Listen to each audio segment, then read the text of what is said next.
getting better in the oval, Shane Van Gisbergen. There's no doubt about that. I mean, we saw what he did last race weekend. So, Tanner, in 2026, what should the expectations be for Shane Van Gisbergen and his Trackhouse team? Run it back. Um, Obviously, that's easier said than done, but I think that they clearly have a monstrous advantage over the competition in just his rookie season in the NASCAR Cup Series at road courses.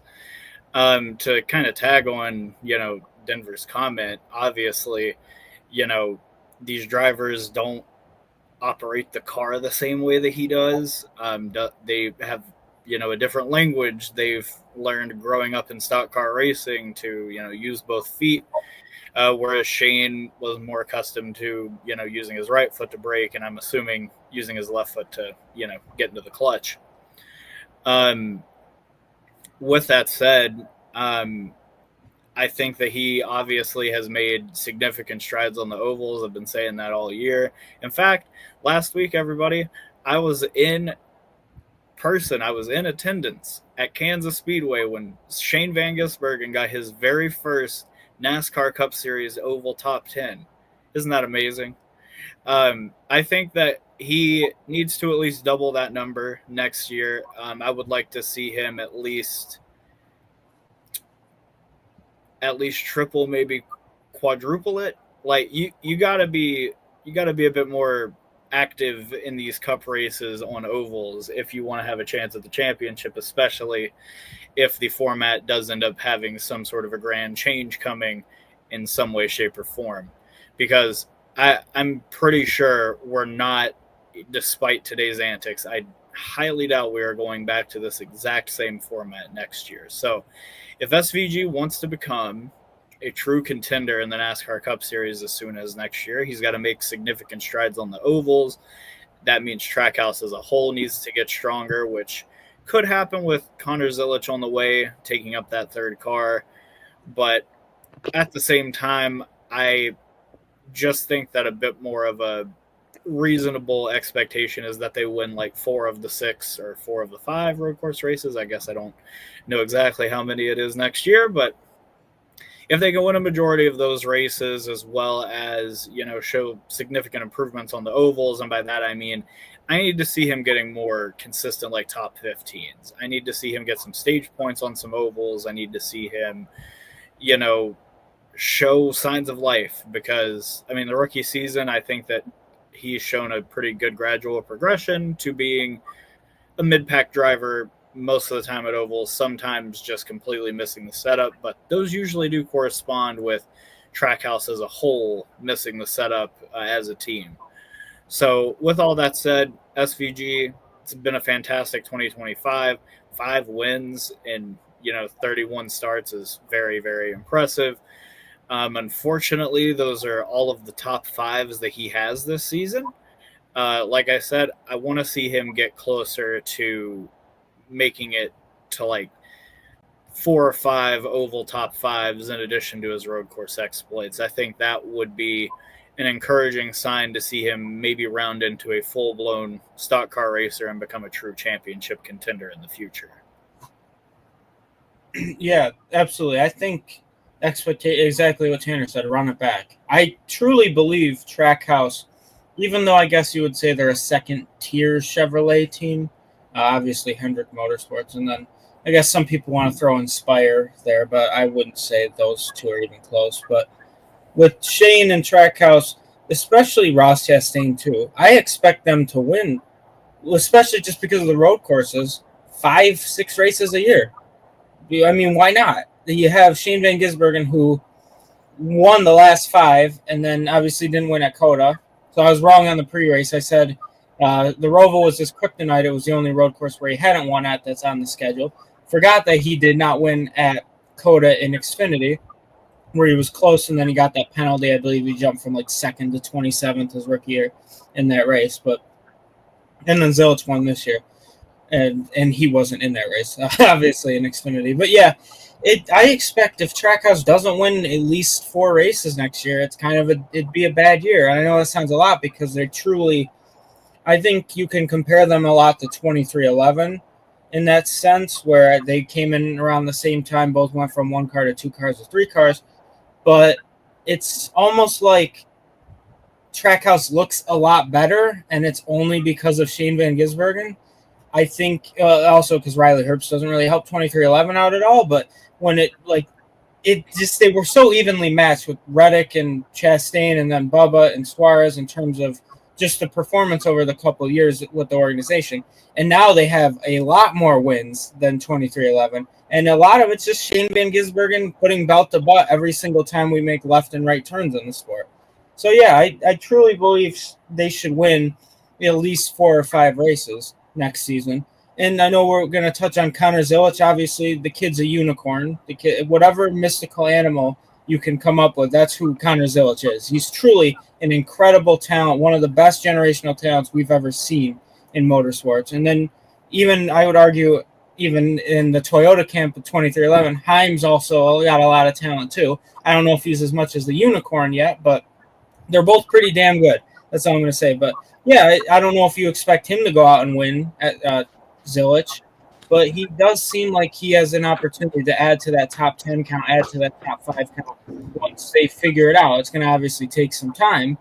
But, yeah, if Trackhouse doesn't win 4 or 5 races next season, it'd be disappointing, to be honest with you. And I know that's really weird to say about a second-tier team because obviously Keselowski made those comments about Hendrick, Penske, and Gibbs being top tier and really winning everything, just being above everyone with data and stuff like that. And there's not really a second-tier team that wins a lot of races except for Trackhouse Racing. So that'll be interesting to see how they do next season. It's interesting with Shane Van Gisbergen.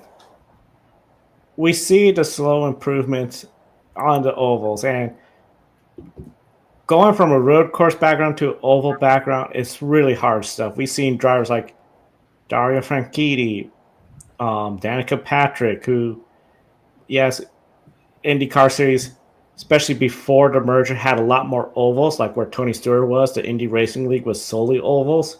I think that was why he had a less of a learning gap compared to Franchitti, some of the other IndyCar drivers, Montoya.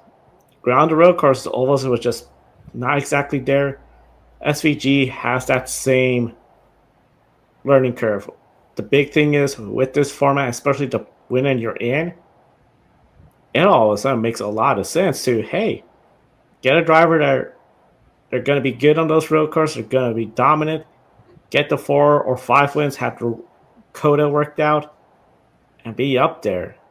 I mean, if he had gotten somehow through the first round, was in the second round, SVG in the round of 8, that would have been something where, my goodness, just the thought that Talladega's in that round could shake up everything. But that's all what ifs, because that's all hypotheticals. Let's look at another hypothetical, and of course, that's going to be next year.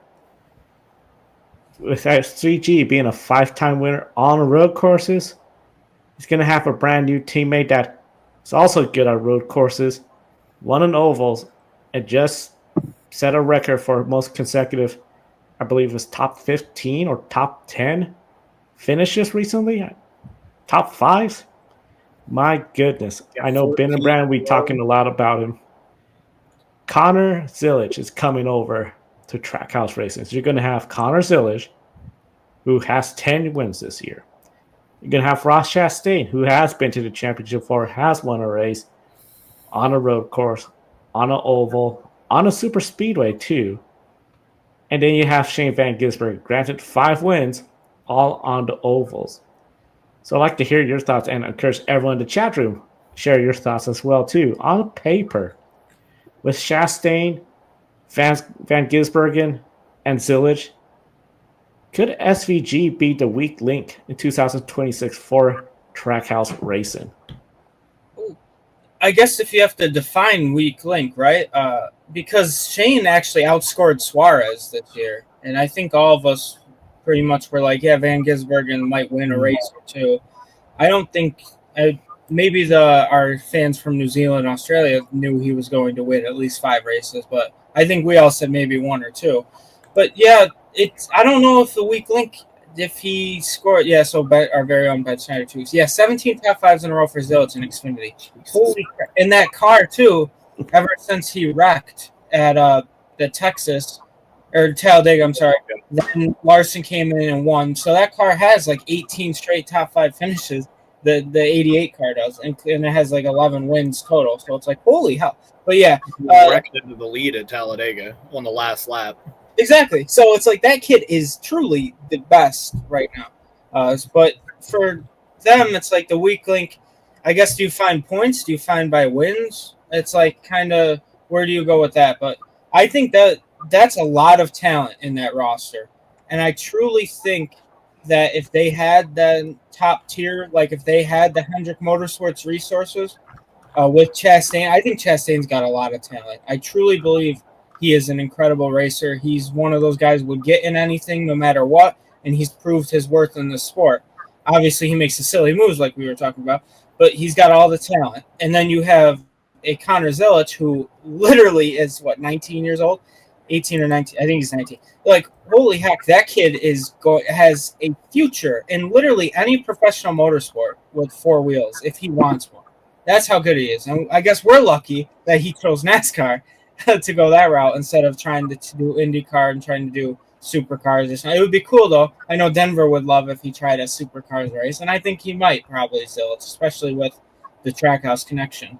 But yeah, I don't know if SVG would be the weak link because I think he'll win more than Chastain and Zilisch. But if you're talking about oval top 10s, like Tanner said, or oval top 5s, I think he would be the weak link in that sense. But you never know. Maybe Zilisch picks it up. Maybe Trackhouse really puts forth more effort into the whatever Zilisch, if he's going to be in the 87, if he's going to be in the 99. I don't know obviously we don't know where Suarez is going. Obviously hearing rumors. I don't think anyone really knows at this point. But Zilisch, I'm interested to know what number he's going to start his legacy with, whether it will be the 87 or the 99, or if they move Shane, which I don't think they would move Shane at this point out of the 88 because he's obviously won 5 races with it and then 1 with the 91. So, yeah, I don't know. Is it going to be a weak link? I think it's all up to your definition of weak link because you can argue Spire Motorsports, Justin Haley's a weak link, but McDowell and Hocevar are like really close on points. So it's all about perspective, I think, at the end of the day. So that's not really the best example, but with the Spire Motorsports comment, but yeah, I'll throw this over to Tanner. I'm interested to see what he has to say about Trackhouse Racing 2026. I think any one of these 3 could be the weak link. And to kind of go off of what Matthew was saying, it really does boil down to perspective, and I also think it'll boil down to whatever the points format will look like next year. But I think if I had to bet which driver is going to have the best average finish, it's going to be Ross. If I had to guess who is going to have the most top 10s, it's probably going to be Ross. That said, I think that it'll be between Zilisch and SVG. And I think, again, it'll really come down to how well Connor is able to adapt to the properties of the next-gen car aerodynamically.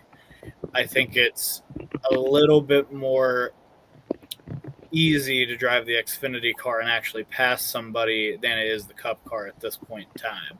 And I think pretty much anybody that's hopped in a Cup car compared to the Xfinity car in the last even 5 years likely agree with you.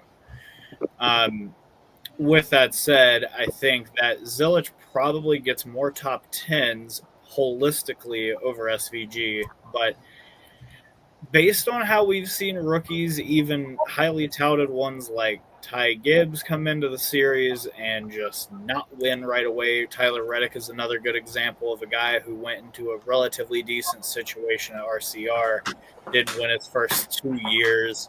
You know, this is not something that's entirely alien to us where, you know, even the hottest of hot shots comes in and, you know, still has a pretty respectable but humble rookie season.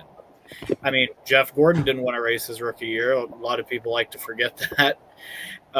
So with all that said, I think that if Connor can adapt within the first 15 weeks to the next gen car, I think it's entirely possible he wins a road course, maybe an oval if the cards fall right for him. I am very relieved to hear that he's not getting Matt Swiderski to be his crew chief. I have been vocally opposed to his control of the 99 team, and I think Randall Burnett has proven he is a far better option in that regard for Zilich's first season. So I think that this has been, obviously a lot of consideration paid to this. I think SVG at best has 12 top 10s next year total. And I think that Connor could eclipse that. It just depends really on what he's able to accomplish as far as adapting to the car and its properties. Obviously, he did very well at COTA earlier this year when there was a bit more of an even chance, I would say. But we don't know if that's going to translate, especially now that they'll be running 3 cars instead of 4 in a race that he's involved in. So it'll be between Zilisch and SVG, but I think SVG probably leads the team in wins regardless. And Chastain may be in a spot where he hasn't won a race all regular season because, frankly, I don't think the Chevy platform is going to be much better next year, given that it'll be year 5 of this Camaro body. So all that to say, I think it's far too early to say that SVG is going to be a weak link of any kind. I do think, obviously, he's got a long way to go with ovals, but at the same time, he's still going to be that guy to beat at every single road course we go to outside of COTA. And even then, I bet if he had a second crack at it this time of year, with all the experience that he's gained, he'd probably go out there and put a licking on him like he did the other 5 races that he's won.